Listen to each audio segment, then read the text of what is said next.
Good afternoon, everyone. It's Carol Salter here reading from her book, Witch on the Warpath.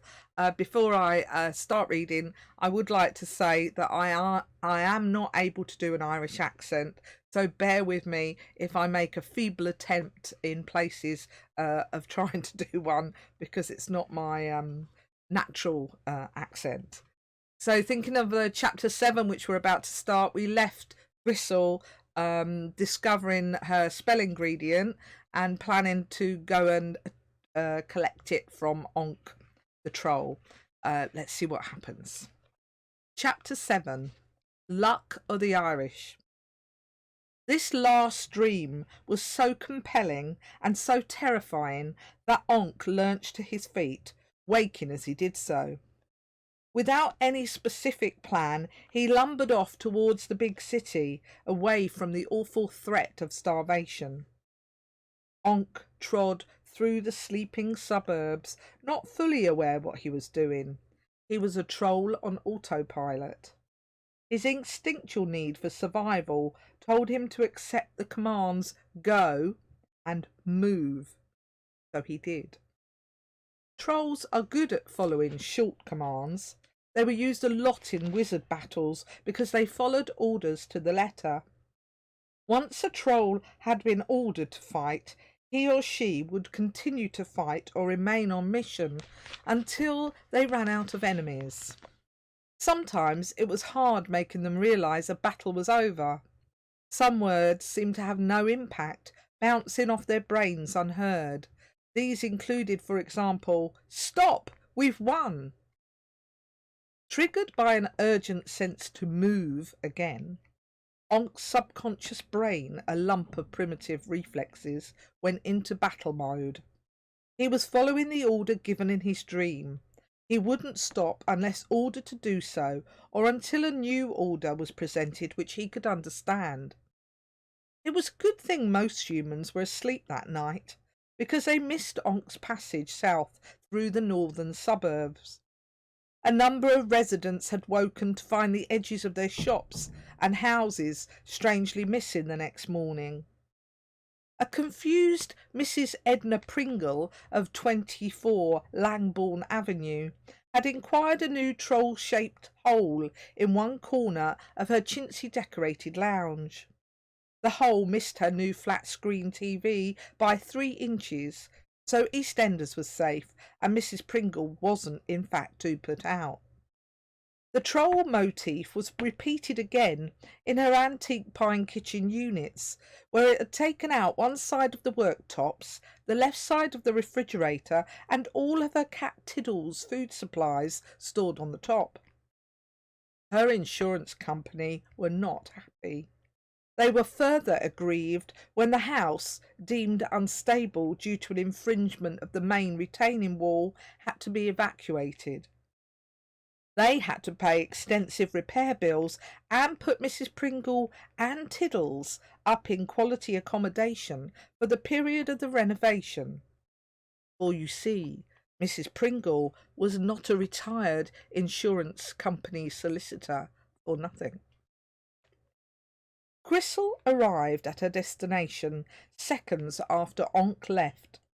She hissed in frustration, spitting drool down her cape, outraged at having found the troll gone. "Where has that useless lump of troll gone with my ingredient?" she snarled, staring around the bay. She cast about the loading area, hoping for clues to his whereabouts, poking at this and that. She noticed a troll-shaped outline in the squashed cardboard boxes.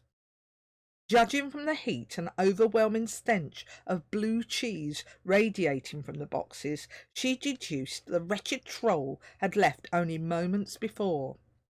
"Well," she muttered, not caring who or what heard her, "it shouldn't be too hard to follow a stupid troll when they have potatoes for brains." And generally she'd be right. Gristle really was peeved that a worthless, brainless troll would have the gall to leave before she got a chance to put her wonderful anti-troll spells to good use. It meant she'd have to walk further, and walking was not something Gristle enjoyed doing. Despite the belief about witches and their natural affinity with flying, this particular witch did not use a broomstick. In truth, Gristle was afraid of heights. Her aversion to flying was another reason why she was not popular at her local coven in Hampstead Heath. Flying to a coven meet on a Thursday evening was a tradition rather than a compulsory rule, she insisted.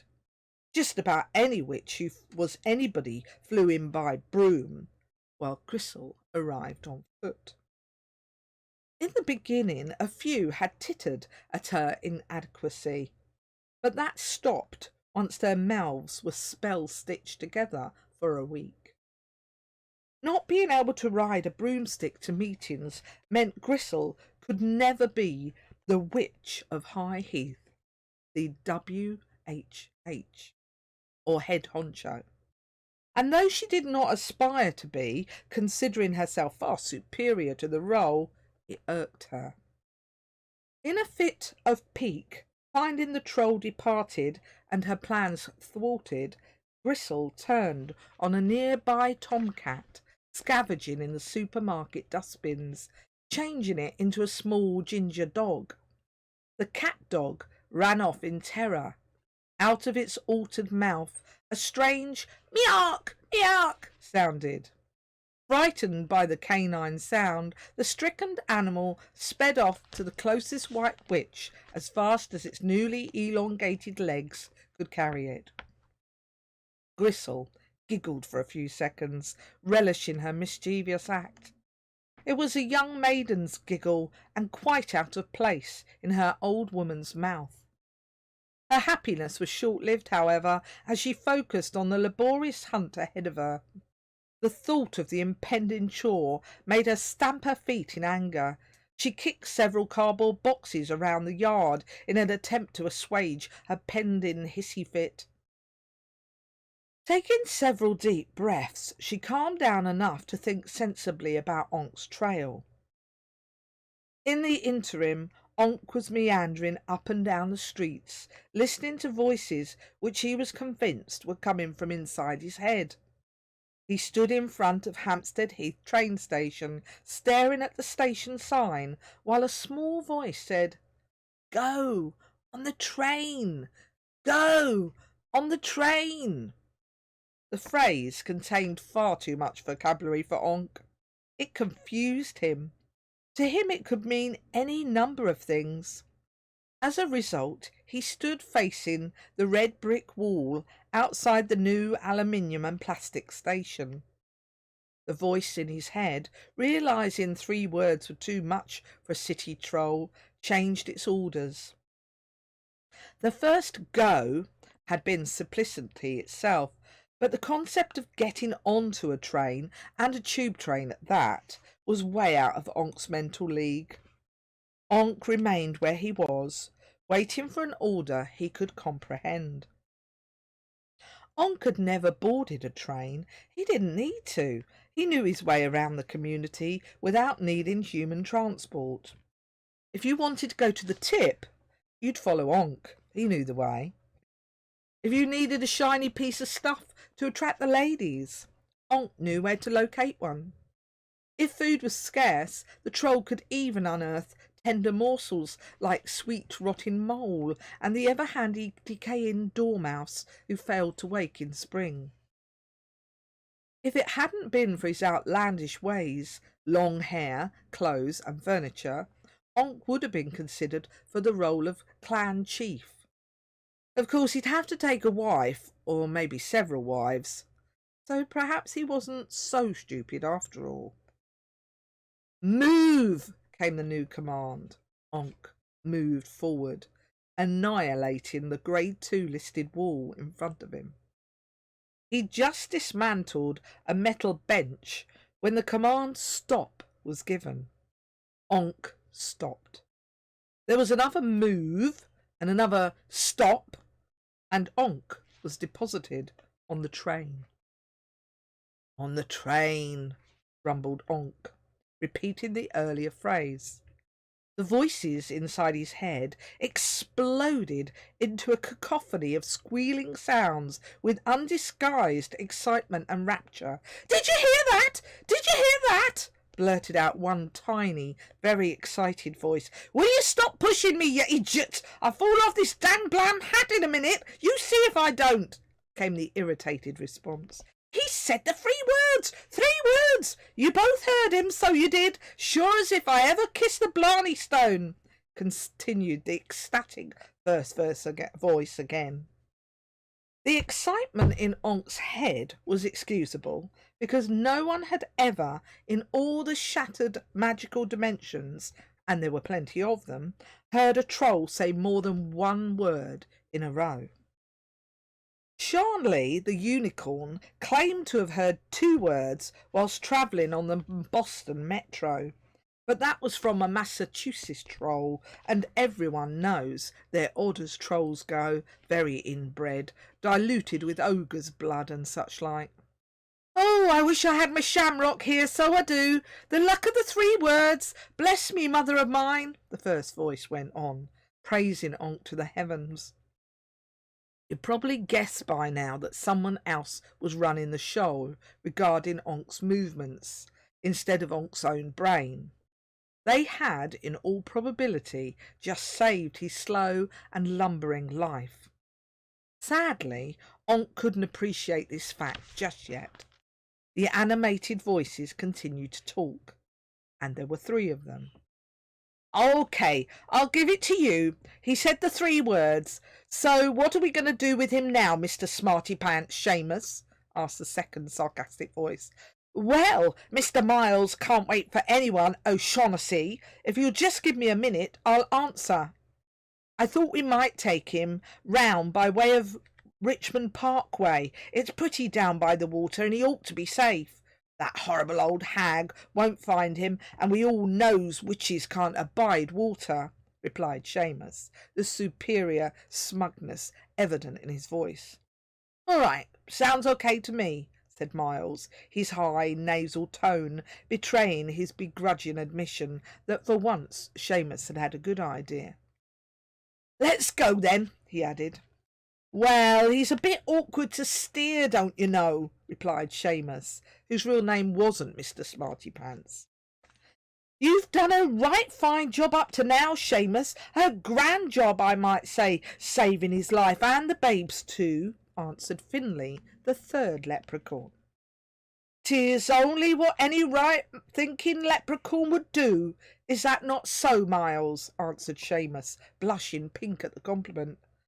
"Right you are, Seamus, right you are," answered a begrudging Miles. The compliments between Seamus and Finley could have continued into the night. Luckily, the sentient train staggered out of the station early, depressed by the leprechaun's continual blathering. Not many humans know that trains are sentient. Their life energy is conceived from a heady mix of electricity and frustrated commuter angst.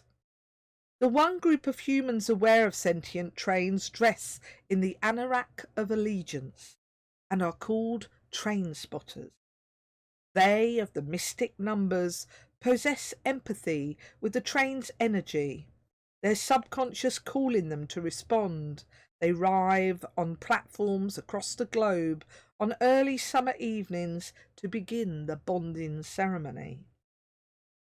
Forged of 2 energies, electricity and emotions, sentient trains are compelled to continue enhancing passenger angst for their survival. They do this by inventing imaginary hazards and snags, irritating their victims to excess. This is their life. Leaves on the track, the wrong type of snow, French electricity with the wrong current. All deliberate attempts to create endless amounts of superficial emotion, the energy which keeps sentient trains alive. If Gristle had known about sentient trains, she would have spelled half the London rail network all the way down to the Medway towns for good measure. She lost track of Onk's visual clues at Hampstead Heath Station. At a loss on how to pursue the troll on a train, Gristle returned home in a super foul mood.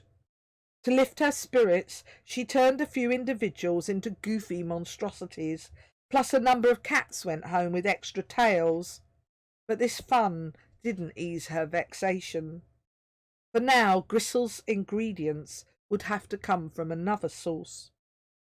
The Mile End Orphanage looked like being her only option, given her customers' deadline, and she hated the place. "So, Seamus, tell me, why are we taking this here troll to Richmond Park?" asked Miles, the thinker of the trio. "Well, I looked at this here marvellous thingamajig gadget with all coloured lines and figured out it's a train road with a straight line all the way to Richmond, so it is. No moving about, you see. I don't think I could cope getting this huge brute to change coloured lines without killing us all," answered a profound Seamus. "Oh, you're so clever, Seamus, so you are," burst out Finlay, his admirer, and the compliments began flowing anew. The sentient train and Miles groaned all the way to Richmond Park. Onk stood in the centre of the train, travelling on the National Rail link across the big city to Richmond. Despite it being evening, the carriage was still full. People were going about their busy lives, either coming back from a hard day's work or going out for the night with friends on the Raz. Hundreds of them, all unaware that in their midst stood a smelly, dirty, long-haired troll with a blue cheese under his hat, an unborn fairy on top, and a trio of leprechauns perched on the brim. The more sensory-sensitive individuals in the carriage wrinkled their nose at the unlocated stink of Onk's persona. A few turned their olfactory locators, or noses, back and forth, like mice sniffing for cheese, casting about for the perpetrator of the odious emission. One, suspecting her neighbour for the offence, gave her a venomous glare and shifted away from her chosen victim, leaving them feeling like someone with leprosy. Even the leprechaun sitting on Onk's hat felt it necessary to comment on Onk's unique body odour. "Sure stinks when he stands still, so he does," commented Finlay, waving his hand in front of his nose in an attempt to reduce the intensity. "Well, that's on account of the smells floating upwards instead of going along behind him. It'll go backwards again when he's moving," answered a wise Seamus. "I sure hope so," said a disbelieving Finlay. "I think I might be sick soon otherwise." "We're nearly there," shouted Miles, feeling the train slow down as it neared another tube station. 2 more stops, and Onk disembarked from the train at Richmond Station. I hope you enjoyed Chapter 7. Please look forward to seeing you again for Chapter 8 within a few days' time. Thank you for listening.